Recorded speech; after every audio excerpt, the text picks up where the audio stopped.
الرحمن الرحیم رب اشرح لی صدری ویسر لی امری واحلل عقدۃ من لسانی یفقهوا قولی۔ ذکر کا اور اہل بیت کے مصائب اور فضائل کا سلسلہ بیت الحزن سے اس کا آغاز ہوا اور دنیا کے کونے کونے میں پھیل گیا۔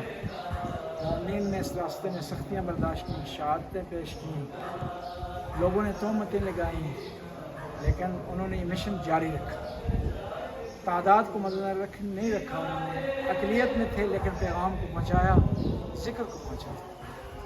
اور پاکستان میں کچھ ایسے علاقے ہیں کہ جہاں پر ذکر کا آغاز عجیب انداز سے ہوا ہے، عجیب بھی ہے اور ایک قسم کا معجزہ ہے۔ انہیں علاقوں میں سے ایک مانسرا شہر، یہاں اہل بیت کا ذکر کا آغاز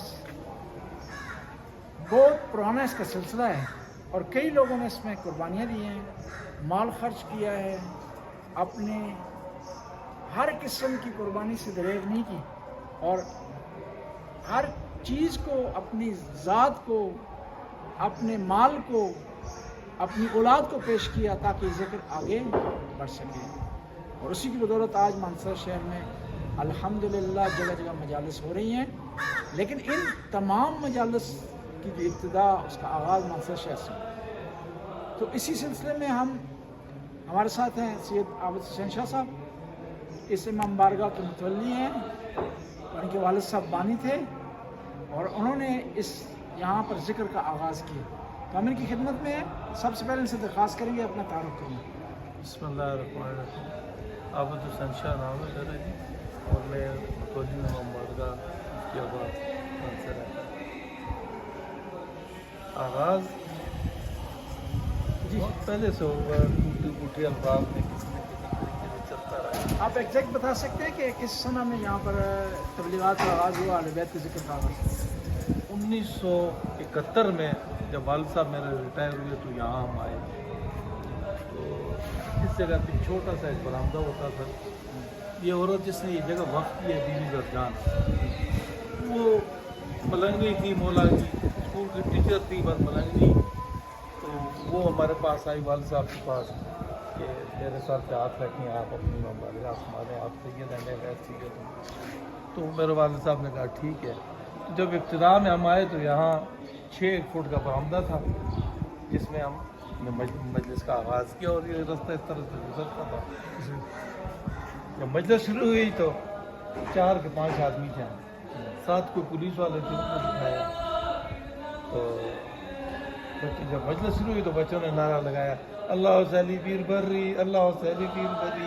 یہ ہماری پہلی مجلس کا آغاز۔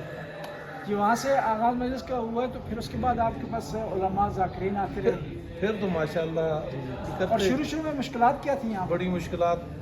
شروع میں اتنی دقت نہیں تھی، وہ سمجھ رہے تھے 10 دنوں کی شیعہ چلے جائیں۔ زیادہ دقت ہمیں 88 میں شروع ہوئی ہے، جب ہم نے مسجد یہاں قائم کی۔ انہوں نے کہا یہ تو مذہب بن گیا، نماز شروع ہو گئی ہے، جمعے کی نماز شروع ہو گئی۔ انہوں نے کہا یہ تو کام خراب ہے۔ تب وہ انہوں نے پھر 90 میں ہم پہ ایک جلغار کی، جس میں تقریباً 20-25 ہزار آدمی 10ویں محرم کو یہاں آئے ہوئے، مختلف علاقوں سے، کالا ڈھاکہ سے انہوں نے بلائے تھے۔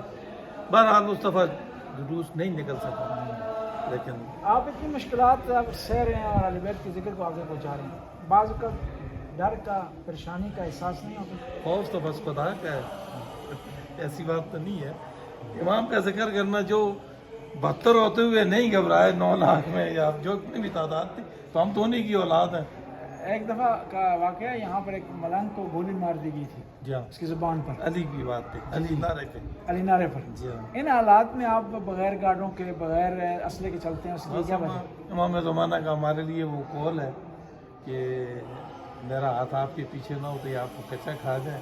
تو امام کا ہاتھ ہے، وہی ہماری نگہبانی کر رہے ہیں۔ آج کل آپ کیا پروگرام ہوتے ہیں؟ ہفتہ وار کیا پروگرام ہوتے ہیں؟ ڈیلی کیا پروگرام ہوتے ہیں یہاں پر جمعہ کے حوالے سے؟ ڈیلی تو کبھی کبھار ہی ہوتا ہے، لیکن ہفتہ وار جو شب جمعہ ہے، شب جمعہ حدیث کے ساتھ ہوتی ہے، دعائے گمیل ہوتی ہے، حدیث کے ساتھ بھی ہوتی ہے، مغربین کی نماز کے بعد۔ پھر اس کے بعد نیاز وغیرہ تقسیم کرتے ہیں، پھر سب بھائیوں کا نمبر فٹ کیا ہوتا ہے، کوئی نہ کوئی لے آتا ہے، بس چلے۔ دوسرے ماتمی حضرات ماتمداری کرتے ہیں. محرم میں کتنی گیدرنگ ہوتی ہیں؟ ماتم میں تقریباً جو آج اب جو ہے ماشاءاللہ تقریباً یہ حال ہمارا طے ہوتا ہے 60-40 کا حال ہے. 60-40 کے حال کا مطلب 2400. اگر ایک آدمی کو آپ 6 فٹ کی جگہ دیں تو 400 آدمی کے اندر مردانہ حال میں ہوتا ہے. تقریباً 400-500 مذکورات بھی ہوتی ہیں. یہاں جو آپ پروگرام کراتے ہیں، تبلیغ کرتے ہیں، اہل بیت کے سلسلے کو آگے بڑھاتے ہیں، اس میں آپ کے جو مزاحمت ہوتی ہے کس کی طرف، پولیس کی طرف سے ہوتی ہے، انٹیلیجنس کی طرف سے ہوتی ہے، یا یہ دوسرے جو تکفیری لوگوں کی طرف سے؟ پولیس کی طرف سے بھی جو ہوتی ہے نا جی، وہ ان کی بھی مجبوری ہے. یہ ہمارے پاس تو نہیں کرتے، ان کے پاس جاتے ہیں. جی جی. ادھر ان کو پہ دھمکاتے ہیں، وہ کو کرتے ہیں ہم یہ کر دیں گے وہ کر دیں گے. وہ بھی مجبور ہیں ہمارے انتظار، ہماری حفاظت کے لیے. ہماری حفاظت کے لیے ہمیں باؤنڈ کرتے ہیں، کچھ کرتے ہیں. باقی یہ ہے کہ دقت تو ہے نا جی، دقت تو ہے. اول محرم سے 9 ربیع الاول تک پروگرام ہوتے ہیں، اس میں چھوٹے چھوٹے پروگرام کون کون سے؟ یکم محرم سے 10 محرم تک یہ تو مسلسل ازاداری روز کا روزانہ شب کو مجلس و مجالس ہوتی ہیں. 10 محرم کو رات کو شب داری ہوتی ہے، دن کو جلوس نکلتا ہے. 11 محرم بھی تقریباً شام غریبہ پڑھنے کے بعد فارغ ہوتے ہیں. یہاں امام بارگاہ تو کافی ایریا نظر آ رہا ہے، اوپر مسجد ہے. آپ بتا سکتے ہیں کہ سامنے کیا ہے، اوپر کیا ہے، اس ہمارے پیچھے کیا ہے؟ اوپر جس پیچھے مردانہ حال ہے 60-40 کا جی، اذا خانہ جہاں یہ اس حال میں مردانہ مجالس ہوتی ہیں. اس کے اوپر مسجد امام تقی ہے، امام نقی، وہ جو ہے وہ بھی تقریباً اسی سائز کے ہے. سائڈ پہ یہ علم ہے، یہ زیارات کا کمرہ ہے جی. یہ علم والی جگہ ہے، اوپر علم نصب کیا ہوا ہے. تو سائڈ پہ دوسرے یہ زنانہ حال ہے، اور یہ آگے دالان ہے، یہ زیارت کا کمرہ ہے، یہ وضو خانے ہیں. یہ سائڈ پہ عورتوں کے ہیں، کو مردوں کے ہیں. اور اب جو ہمارا پروگرام بن رہا ہے کہ بغاوت بڑھ رہی ہے، اور اس سے خالی جگہ پہ ایک اور چھت بنا کے اوپر حال بنا دیا جائے، اور ادھر سے سیڑھی لگ کے تاکہ مستورات مردوں کے ایریا میں آئیں ہی نہیں، سیدھی اوپر چڑھ جائیں. ان کی بالکل جگہ آپ یہاں پر بیٹھے ہوئے ہیں فرنٹ لائن پہ، شیعہ کی ہے فرنٹ لائن پہ. آپ یہاں تشریف فرما ہے. دوسرے جو دنیا کے مومنین ہیں، شیعہ ہیں، اہل بیت کے چاہنے والے ہیں، محب ہیں، ان کو کیا پیغام دینا چاہیں گے یہاں مانسرہ کے اس فرنٹ لائن سے؟ مانسرہ آپ اگر چین کی طرف جائیں، گلگت پہلے آتا ہے، تو یہ آخری سٹاپ ہے گلگت پہ. یہاں سے پھر 400-500 کلومیٹر بعد دوسری آزاداری کی جگہ. یہ آخری آزاداری کی آخری حد ہے یہاں. سب سے یہی ہے کہ ہماری ایک تو اخلاقی لحاظ نال ہمارے ساتھ تعاون کیا جائے. دوسرا یہ جو کنسٹرکشن ہونی ہے اس میں ہماری امداد کی جائے. خدا آپ کو سلامت رکھے، آپ کو اجر دے.